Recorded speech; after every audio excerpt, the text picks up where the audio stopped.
Selamat sore, selamat malam Bapak Ibu Saudara dikasih Tuhan. Mari kita siapkan hati kita untuk kita belajar dari sebagian kebenaran firman Tuhan.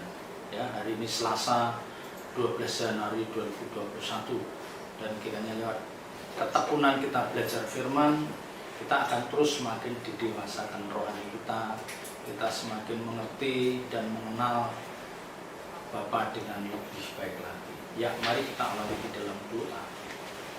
Bapa di surga, kami bersyukur kalau kami boleh Tuhan Kau berikan kesempatan untuk kami belajar sebagai kebenaran firman-Mu. Urapi hamba-Mu, urapi firman-Mu, taruh perkataan-Mu dalam berpikir hamba-Mu, biar apa yang hamba-Mu sampaikan itu juga yang adalah isi hati-Mu, dan biarlah ini semua menjadi berkat bagi banyak orang. Terima kasih ya Bapa. Dalam nama Tuhan Yesus Kristus, kami serahkan jalannya pemberitaan ini dari awal pertengahan hingga akhirnya. Haleluya. Amin. Bapak Ibu Saudara dikasih Tuhan, pada sore malam hari ini kita akan belajar kebenaran firman Tuhan yang diambil dari kitab Yesaya. Ya, kitab Yesaya pasal 1 ayat 10 sampai dengan ayat 20. Ya, kalau dilihat itu perikopnya adalah bertobat lebih baik dari mempersembahkan korban. Jadi bertobat itu lebih baik daripada membawa persembahan korban. Yesaya termasuk ya salah satu nabi besar ya yang rentang pelayanannya melewati empat raja ya, mulai dari Raja Usia, Raja Yotam, Ahaz dan Hizkia dari kerajaan Yehuda. Ya, jadi saya ini kira-kira selama 40 tahun dia bernubuat, dan misi dari pelayanan Yesaya ini adalah menyadarkan orang-orang Yehuda ya supaya dia memiliki sikap hati yang benar.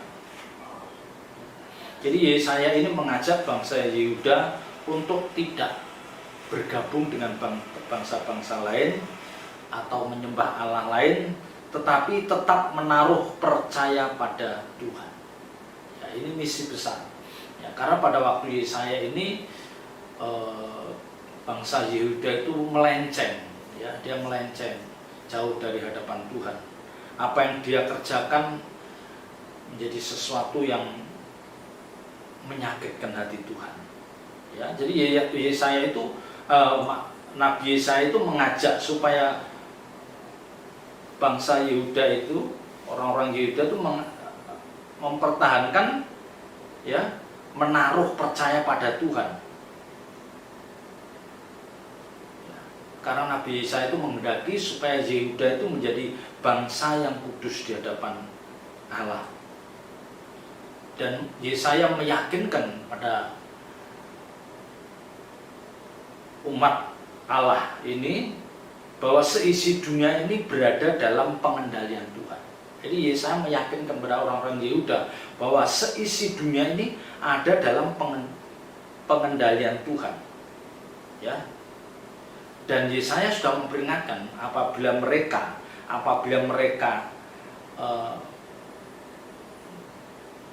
berpaling dari Tuhan, apabila umat ini berpaling dari Tuhan, maka tidak segan-segan Tuhan akan memusnahkan bangsa ini. Ya. Maka ketika Allah memakai bangsa Asyur, Allah memakai bangsa Asyur untuk mengalahkan orang-orang Yehuda, Yesaya tahu, ya. Jadi kekuatan Asyur ini dipakai Tuhan untuk menghukum orang Israel ini. Ya. Tetapi Yesaya juga tahu bahwa kekuatan bangsa Asyur ini ada di bawah kontrol kekuasaan Allah. Di sini Yesaya mau mengatakan pada suku Yehuda bahwa sesungguhnya yang mengancam kehidupan Yehuda itu bukanlah kekuatan bangsa Asyur itu, tetapi dosa bangsa Yehuda itu sendiri.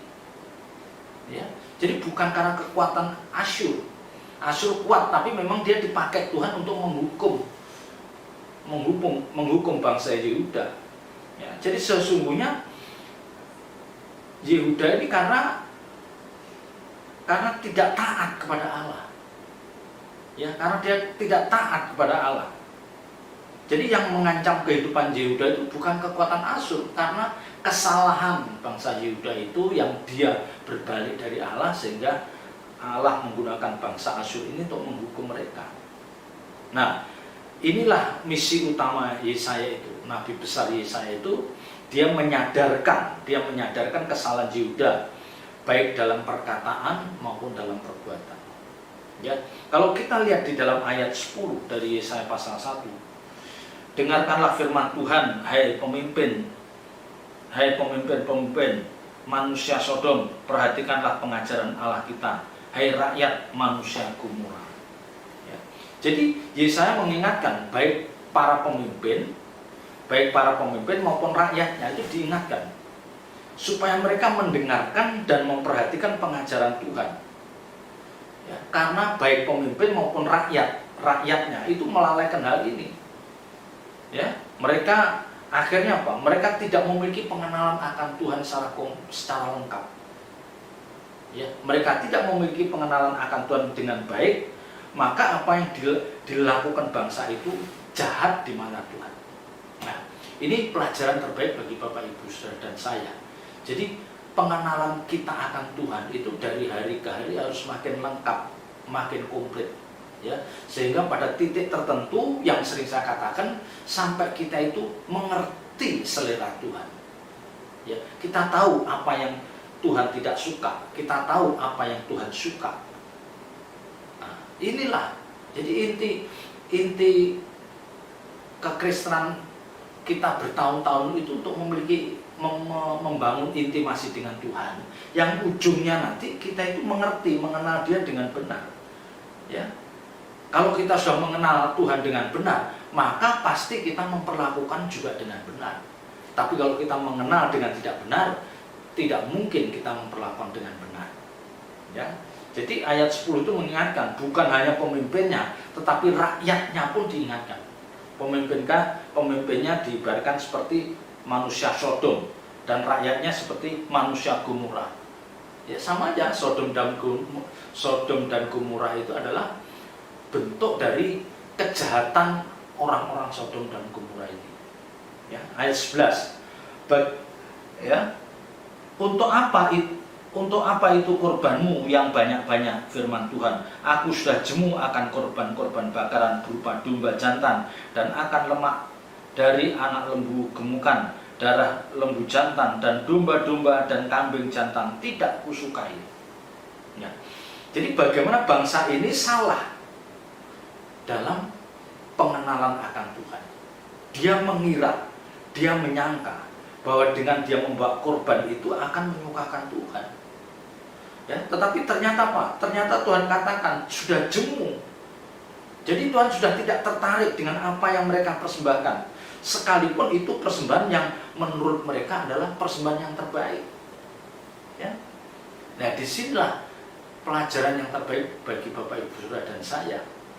Ya, jadi kesucian hidup kita itu jauh lebih diperhitungkan, jauh lebih dihargai oleh Tuhan daripada sekedar persembahan yang kita bawa.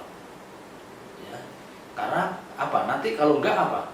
Banyak orang akan bangga karena membawa persembahan yang banyak, sementara hidupnya jauh dari yang dikehendaki Tuhan. Ya. Jadi ini mengajarkan pada setiap kita bahwa persembahan penting, tapi bukan segalanya. Yang jauh lebih penting bagaimana sikap kita terhadap Tuhan, cara memperlakukan kita, bagaimana cara kita memperlakukan Tuhan, itu yang lebih penting. Ya. Kalau tidak, maka persembahan kita sia-sia. Ya. Tuhan katakan dia sudah jemu, sudah tidak tertarik dengan apa yang mereka persembahkan. Ya, ayat 12. Apabila kamu datang untuk menghadap di hadiratku, siapakah yang menuntut itu daripadamu, bahwa kamu menginjak-injak pelataran bait suciku? Ya. Jadi sebetulnya Tuhan itu tidak menuntut soal persembahan yang kita bawa, itu tidak menuntut. artinya tidak menuntut itu tidak sangat menekankan, ya. Yang diinginkan Tuhan adalah umat itu memiliki pengenalan akan pribadi Tuhan itu dengan benar, ya. Sehingga nanti dia bisa memperlakukan Tuhan dengan benar, ya. Dan juga umat itu harus menghormati hadirat Tuhan. Bagaimana kita menghormati hadirat Tuhan? Jangan kita melakukan sesuatu yang tidak menyukakan hati Tuhan. Jangan kita melakukan sesuatu yang itu tidak menyukakan hati Tuhan, yang akhirnya Tuhan ibaratkan seperti apa? Menginjak-injak pelataran bait suci, ya. Jadi ini berbicara tentang tindakan atau perbuatan orang percaya yang tidak pantas, yang mungkin itu dilakukan dalam lingkungan gereja, dalam lingkungan pelayanan. Ya, misalnya dia itu dipercayakan sebagai leader, worship leader, pemain musik atau pemberita firman. Tetapi orang ini ternyata tidak menjaga hidup kudusnya. Ya, dia main perempuan, ya, dia masih ikut judi, dia masih ikut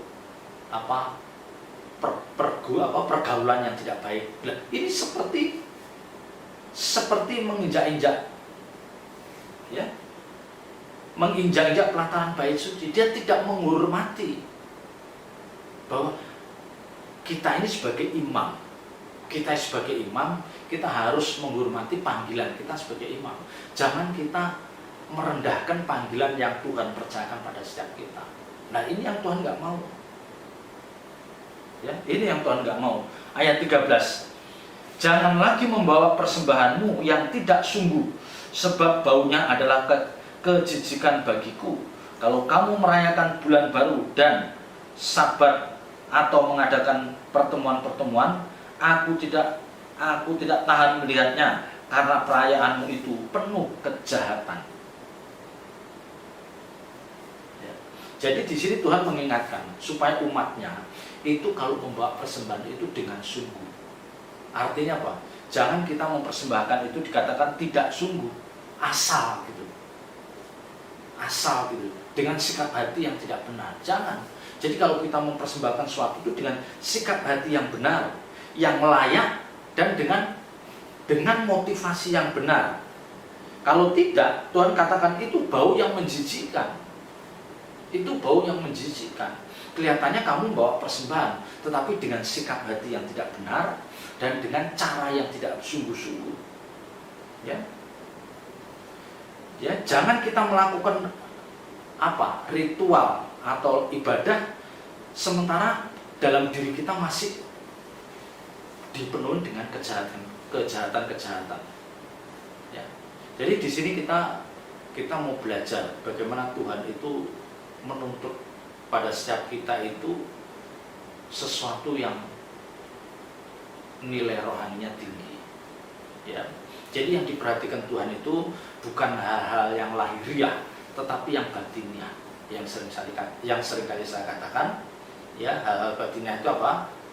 Sikap hati kita ketika kita membawa persembahan, sikap hati kita ketika kita melayani. Ya, itu yang diperlukan Tuhan. Ya, bukan nilai dari apa yang kita bawa, tetapi sikap hati kita, rasa hormat kita, itu yang jauh ditekankan oleh Tuhan. Ayat 14 dan 15. Perayaan-perayaan bulan barumu dan pertemuan-pertemuanmu yang tetap, aku benci melihatnya. Semua itu menjadi beban bagiku. Aku telah payah menanggungnya.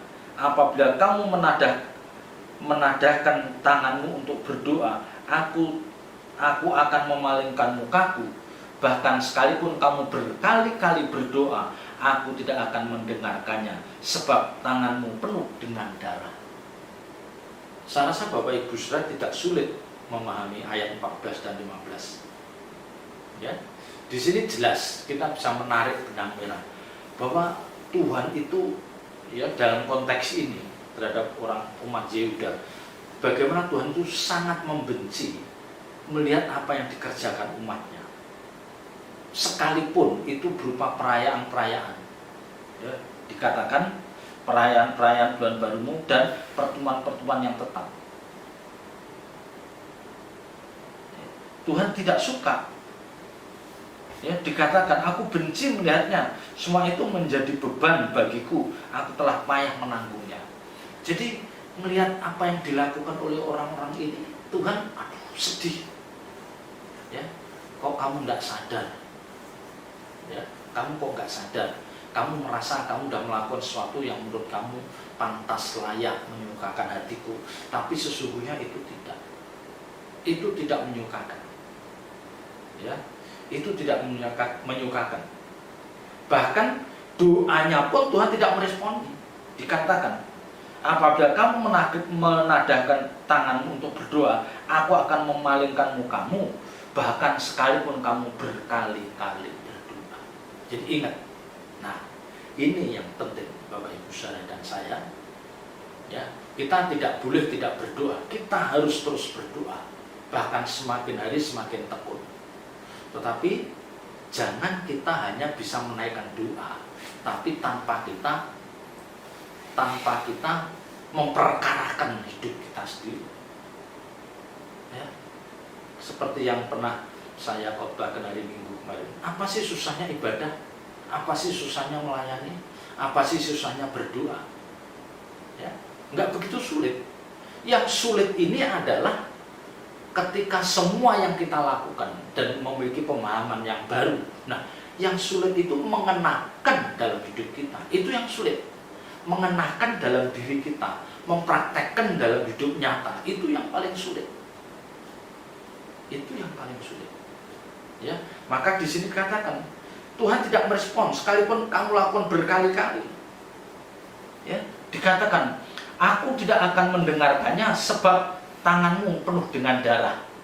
Ya, tanganmu penuh dengan darah ini berbicara bagaimana sementara dia rajin berdoa, dia takut berdoa, tapi di satu pihak perbuatan jahatnya tidak pernah berhenti. Ya, bisa. Dan memang kita sering ketemu orang-orang seperti itu. Wah, bangga dengan, oh saya pendoa, saya tim doa. Tapi ingat, ya, jangan puas berhenti di situ. Ingat, ya, karena akhirnya Tuhan yang dinilai itu sikap hati kita dan perbuatan nyata kita. Ayat ini jelas, aku tidak akan mendengarkannya sebab tanganmu penuh dengan darah, perbuatanmu penuh dengan kecurangan, tindakanmu penuh dengan kejahatan, sikap hatimu belum lurus.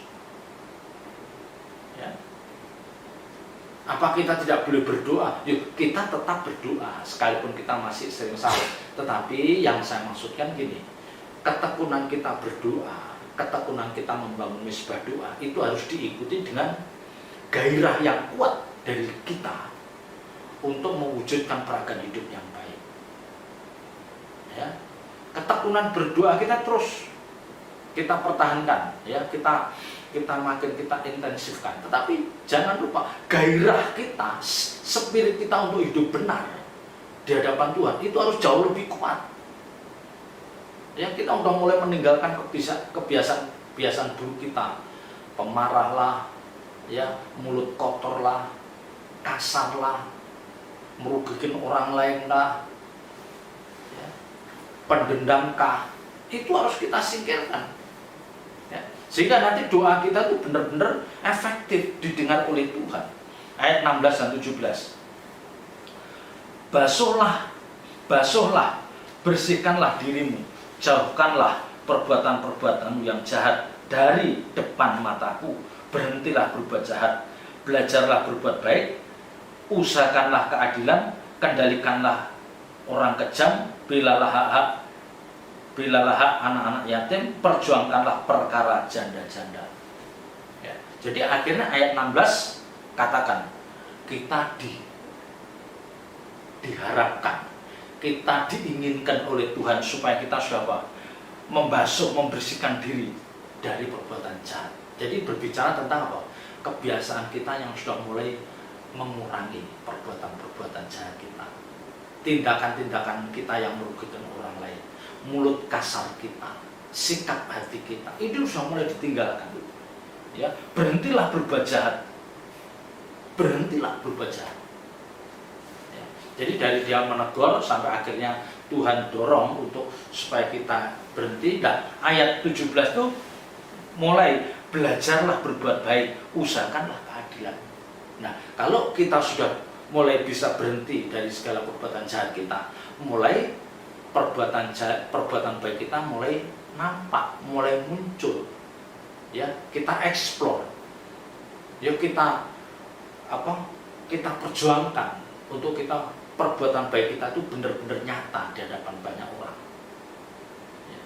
Tapi ya itu tadi, langkah awal kita menyadari kesalahan kita meninggalkan kesalahan-kesalahan itu, baru perbuatan baik. Ya, nah ini pertumbuhan orang percaya yang mestinya seperti itu. Ya, jadi jangan kita bangga dengan doa, dengan pelayanan, tapi perbuatan baik kita masih tetap bercokol dalam diri kita. Wah, itu nggak bisa. Ya, sementara perbuatan baik kita belum tumbuh.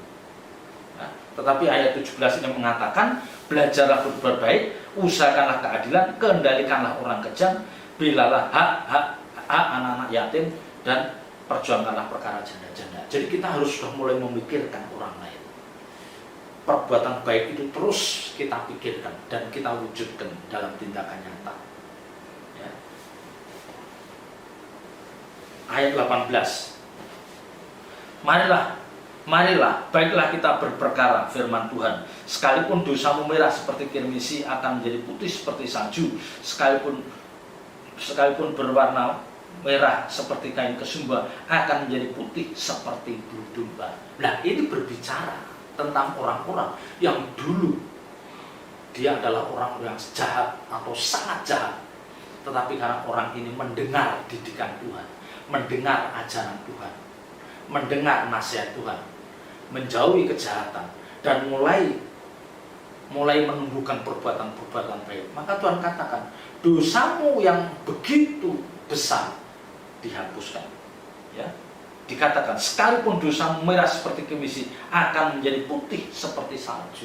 Ini kan menunjukkan pengampunan yang diterima oleh orang-orang ini, yang memang dia melakukan apa yang diajarkan Tuhan. Ya, jadi Bapak Ibu Saudara, jangan jemu-jemu ya mendengar kebenaran firman Tuhan yang sifatnya itu mengoreksi hidup kita. Ya, yang kelihatannya keras, tapi di balik itu akan menyadarkan kita. Ya, maka dalam khotbah saya beberapa waktu yang lalu, jangan kita melihat ke belakang, tetapi arahkan pandangan kita ke depan dan kita berlari untuk meraih hadiah itu, yaitu panggilan surgawi. Ya, jadi kesalahan-kesalahan masa lalu kita biarlah itu kita lupakan, kita fokus untuk masa depan kita dengan terus mendengar suara Tuhan. Nah, ini yang benar. Ini yang benar. Ya, Bapak Ibu Saudara harus memiliki gairah seperti itu. Ayat 19 dan 20. Jika kamu menurut dan mau mendengar, maka kamu akan memakan hasil baik dari negeri itu. Tetapi jika kamu melawan dan memberontak, maka kamu akan dimakan oleh pedang. Sungguh Tuhan yang mengucapkan. Nah, intinya gini, saya sudah menyampaikan semua hal. Sekarang tinggal kamu yang menentukan. Pilihan ada di dalam tangan kamu. Nah, itu kalau boleh saya katakan, Tuhan bilang kepada umatnya, ini kamu udah tahu kan? Nah, sekarang pilihan ada di kamu. Tinggal kamu menentukan apakah kamu mau mengikuti. Ya, jika kamu menurut dan mau mendengar, kalau mau menurut dan mendengar artinya mengikuti, maka kamu akan memakan hasil baik dari negeri itu, kamu akan diberkati. Tetapi kalau kamu melawan dan memberontak, kamu akan dimakan oleh pedang. Maka kebinasaan, penderitaan, kesengsaraan itu akan menjadi bagian. Ya, inilah yang dikatakan, setiap kita memiliki kehendak bebas, kita menentukan apakah kita mau mengikuti apa yang dikatakan Tuhan dengan penuh ketaatan, dengan penuh kesetiaan, atau kita masih bimbang, kita masih menunda. kita masih mau menuruti keinginan daging, terserah. Ya. Jangan sampai Bapak Ibu Saudara dalam hati kecil mengatakan, aku masih umur 30, 40, nanti aja kalau udah umur 55, aku mau bertobat. Jangan ada konsep berpikir seperti itu. Ini konsep berpikir yang membahayakan. Nah, orang yang memiliki konsep berpikir menunda pertobatan, ini dia akan cenderung menjadi orang-orang yang binasa. Menjadi orang yang binasa. Jadi ketika kita mengerti kebenaran, ketika kita ditegur Tuhan, secepatnya kita meresponi. Kita menentukan sikap. Ya. Kalau kita menunda, kalau kita umur kita panjang. Kalau tahu karena sesuatu kita dipanggil Tuhan, selesai kita.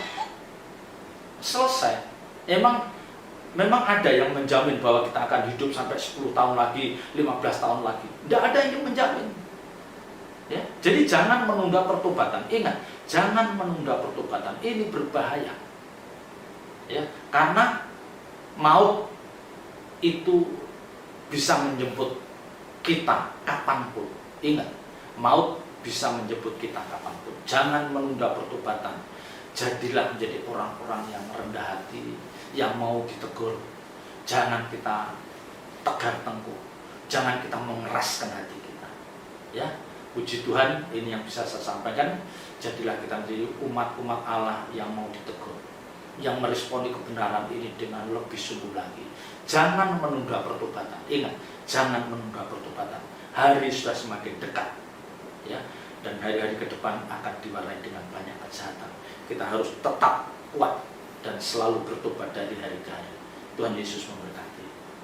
Ya, mari kita tutup dalam doa. Bapa, kami bersyukur atas berkat firman-Mu. Kami diingatkan, kami ditegur. Kami yang mungkin dulunya seperti orang-orang Yehuda yang berbuat kejahatan karena tidak memiliki pengenalan yang benar akan Engkau. Tapi malam hari ini kami diingatkan untuk kami terus berjuang, untuk kami boleh memiliki pengenalan yang benar akan Engkau. Kami mau Tuhan, kami mau merendahkan hati kami mau ditegur, dan kami tidak mau mengeraskan hati kami. Kami mau menjadi orang-orang yang diselamatkan. Roh Kudus mampukan kami meteraikan firman dalam setiap hati kami dan ajar kami melakukan. Terpuji nama-Mu kekal selama-lamanya. Dalam nama berkat Tuhan Yesus Kristus kami berdoa dan mengucap syukur. Haleluya. Amin.